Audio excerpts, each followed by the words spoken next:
Yeah, this is going to be one of those videos, but just stick with me till the end, and I think I'll show you some of the stuff I have in the background of my videos. Somebody asked about wanting to see some, a room tour, that kind of thing, and I'll give you a puppy if you watch to the end.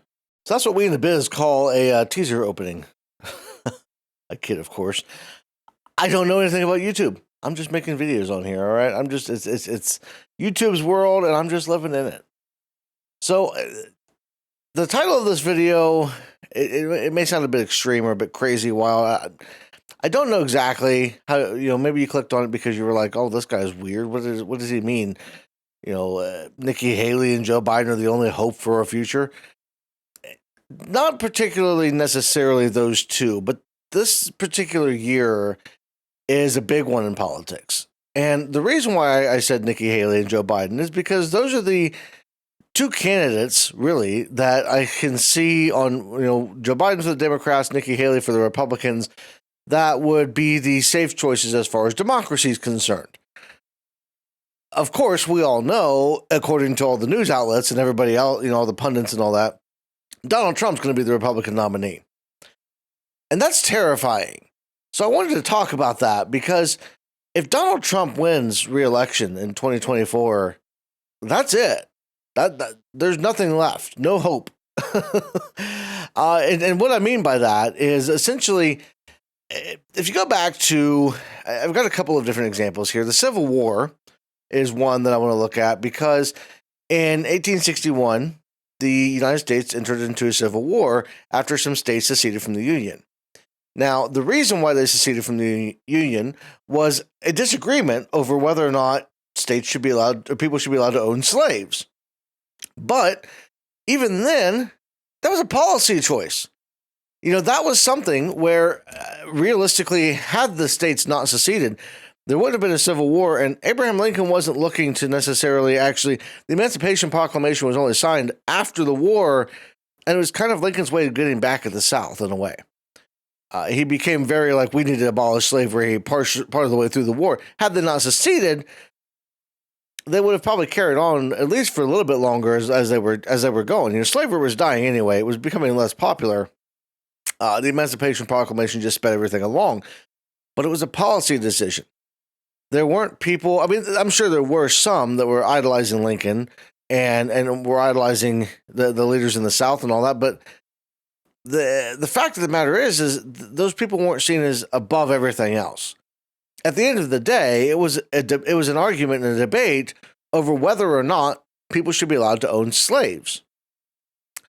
Fast forward to more modern times, and as a football fan, I love college football particularly. I'm a fan of the Ohio State University. All right, and every fall I get excited. Last fall was I didn't get quite as excited, but normally I get pretty excited for football every year. And I can remember a few years ago, not that long ago, although it does feel like eons ago at this point. The biggest game of the year every year for Ohio State is when we play the team up north, the University of Michigan. For those of you that aren't fans, all right, none of that's necessarily as important as the fact that after the game, there was a lot of years there where the winning team or the losing team, both sides, whether you won or lost, they would be burning couches, burning cars, rioting in the streets, either celebration or just out of anger, right? They were that enthralled in their sports team. I was never one to do that kind of stuff. I might get mad in the moment, mad at the game and that kind of stuff. But I never really got that angry. So what I'm trying to go with this is that fans of sports teams get crazy. And we see it in pro sports. We see it in college sports. We see it. I don't know if the Olympics has ever had anything that crazy happen, but we see it in general in sports fans, right? And in politics, it wasn't really that way for the most part. There were people that loved their candidate, right? There were people that the first election I ever voted in was in 2004. I voted for George W. Bush, right?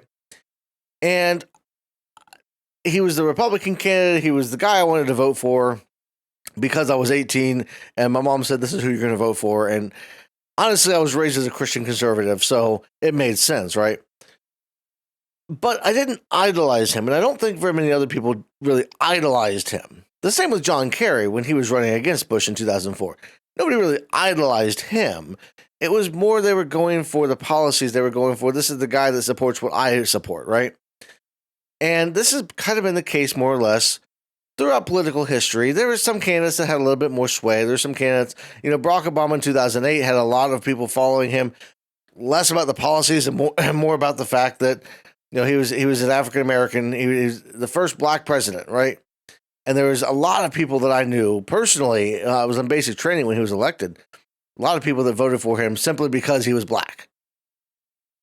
And I think that's kind of where it started to kind of get along. But then in 2012, it was less about that and more back to the policies, right? There weren't a ton of people that were willing to die for or kill for Barack Obama. Then 2016 happened.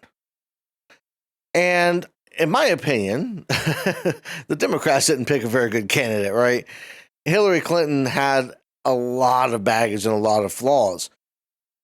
And that's when things started to really aim more towards the person than the policies. And especially with Donald Trump coming on the scene, because Donald Trump, he's a cult of personality, right?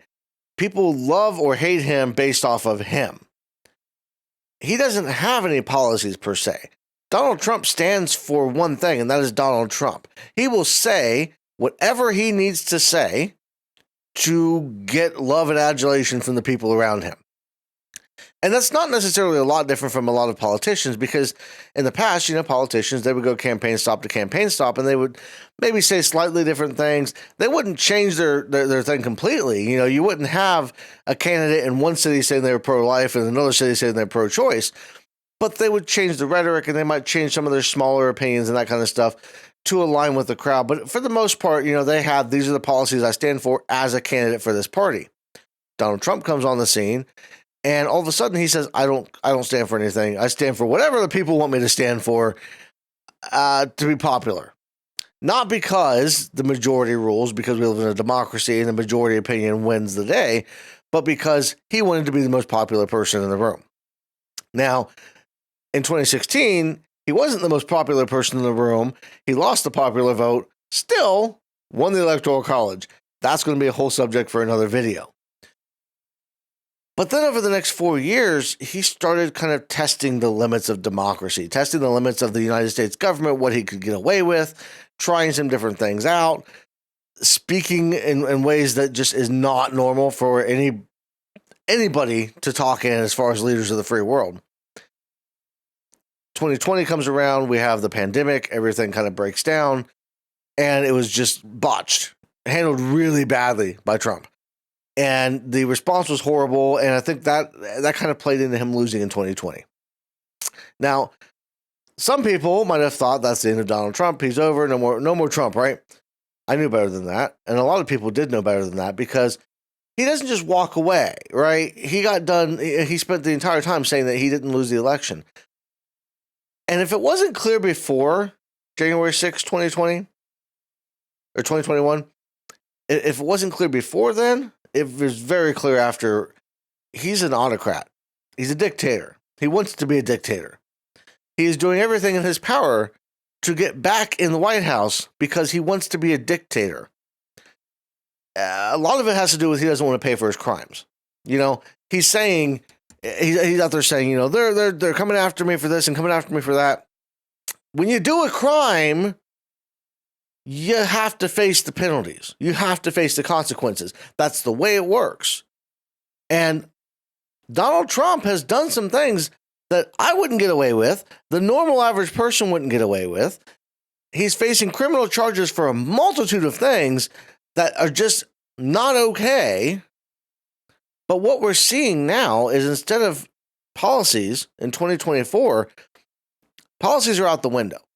There's an entire contingent of voters that are voting based off of what happened with Roe v. Wade and maybe the border and that kind of stuff. But even that, the policies don't matter. Right now, the choice isn't between two parties that are going to have radically different ideas and different policies. The choice is between somebody who wants to be a dictator, and if they get power, will stay in power. Make no mistake. If Donald Trump wins the White House, we're stuck with Trumps for a long time. I saw a shirt that somebody was wearing a few years ago on an interview Jordan Klepper was doing, and the shirt on the back of it had the list of all the different Trumps running for office and being president, back to back to back to back. That's what Trump wants. That's what his supporters want. They want that kind of legacy, that kind of long-term thing. I personally don't think that's okay, but that's a whole other story. It's become about the personality, about the person. People aren't looking at the politics anymore. They aren't looking at what do you stand for, what are you going for. They're looking at this is who I'm voting for, or this is who I'm voting against. Very few people this year, despite what Biden has done, whether you love him or hate him, whether you think he's done great things or not, there's very few people this year that are voting for Joe Biden. The majority of people that are going to be casting their ballot for Joe Biden are casting it against Donald Trump. And Democrats know that. Democrats know if Nikki Haley were to get the nomination, she's going to win the presidency. And as much as I disagree, I don't agree with everything she does or says. I don't agree with everything Biden does or says. That's why I'm an independent. I'm in the middle. I would vote for Nikki Haley over Joe Biden, but I can't vote for Donald Trump at all. And that right there is the issue. That's where we're at right now. I want to vote on policy. I want to vote on who I think is going to be the person who supports the majority of things that I support, who's going to do the things, be my voice right in Washington. You know, where I live at, I'm in Ohio, I'm in rural Ohio. I've got a Republican as my representative that doesn't stand for the things I stand for. I don't have an option. President is the closest I have to an option, unless I run at some point, you know, because that's just that's the world that we live in. But I would rather have somebody in Washington that is there for a few of the things, but maybe I don't support fully, than somebody who's trying to take over and become a dictator. You know, I don't mind having a Republican or a Democrat in as my representative or in the White House. That doesn't bother me as much as somebody who's trying to be a dictator. And that's where we're at in 2024. The choice is clear. Realistically, there's still time for Nikki Haley, right? People could show up en masse, go out there, like I said in a previous video, people could go out en masse and vote for Nikki Haley. The news doesn't want anybody to do that. The Democrats don't want people to do that. That's why they're running with this narrative of, well, Haley's staying in despite the fact that she's going to lose. You know, she doesn't have a chance, but she's staying in anyway. They're doing that because they want Nikki Haley to be, they want Donald Trump to be the nominee over Nikki Haley because they know what would happen, and they're only interested in keeping power. Democrats, just like Republicans, all they care about is getting elected and staying in office. They don't actually care about what they get done. Now, there's plenty of them that get in there. You know, maybe they run for the right reasons to begin with, but once they get in, well, now I've got to keep office. I've got to work for another office. You know, that's all they focus on is what's the next office, what's the next election. And the fix for that is in a whole nother video. This one was more just, I wanted to talk about this because it's been something that's been bothering me. And realistically, the honest to God's truth is what we need to do as citizens. We need to be willing to have these conversations and talk about this stuff and sit down face to face, even if we disagree. You know, you and I might not agree on much. There might be a lot of policy differences between us. But we should be able to sit down and have a civil conversation about those things and not bite each other's head off and not hate each other for having those policy differences. You know, I don't hate somebody for thinking differently than me. I'd love to have conversations with people who think differently than me. But I don't want to live under a dictatorship. I don't want to live under a theocracy. You know, the beauty of America and the freedoms that we've had and the things that we hold dear is that we have those things.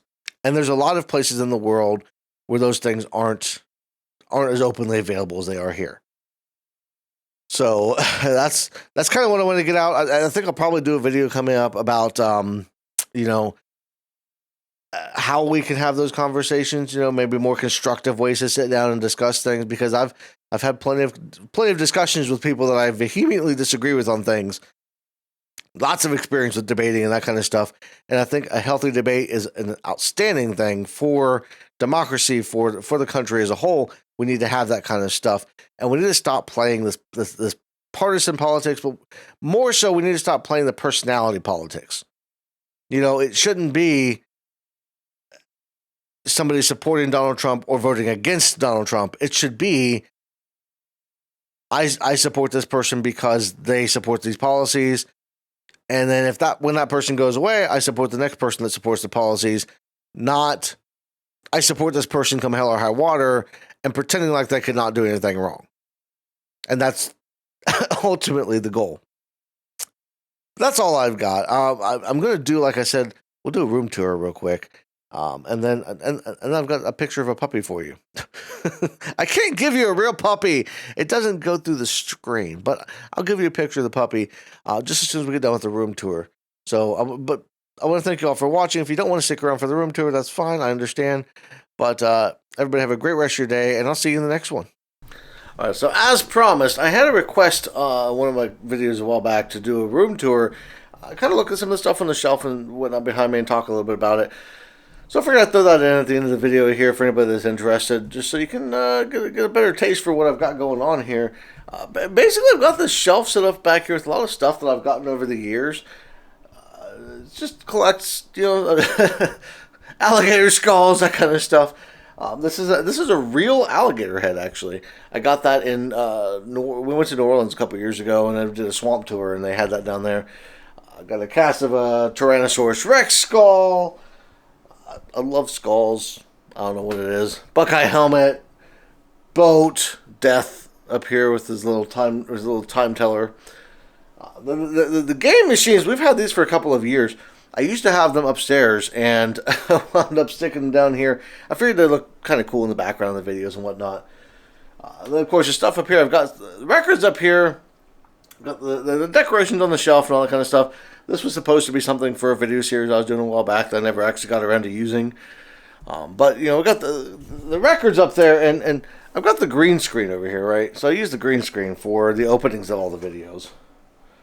If we get behind the green screen, though, that's where I've got the actual record player, because I do play records from time to time. I'd love to get some more, but I haven't gotten out to get any. And then, of course, my books, if you don't know, I'm an author. And so I've got some copies of my books on the shelf back here. If I can get both of them out here. So I've got all of those back here. I like to keep them around just in case you don't want to put up a signed one or something like that. Or sign one for somebody, whatnot. But for the most part, I mean, there's not a whole lot more. I've got my computer set up over here. You can see this computer I got last November after my other one died. I've got the lights I like to set up, and then the TV and stuff like that. So, but that's pretty much it. There's not a whole lot more to it. If there's anything you have questions about specifically, ask me down in the comments below. I'll be happy to answer questions and maybe go in more in depth with some of this stuff. Maybe I'll start doing this kind of at the end of some of the videos if we get enough interest in it. But that's all I've got for now. If you did stick around this long, thanks. Like, subscribe, all that good stuff. And I'll go ahead and leave you on a picture of a puppy. So, ciao. Well, I left Chattanooga, boy, had $1 and a dime. Headed out for Nashville on the Hard Rock Line. I'm working on that old steamboat and learned to rob and steal. When my feet had touched dry land, how happy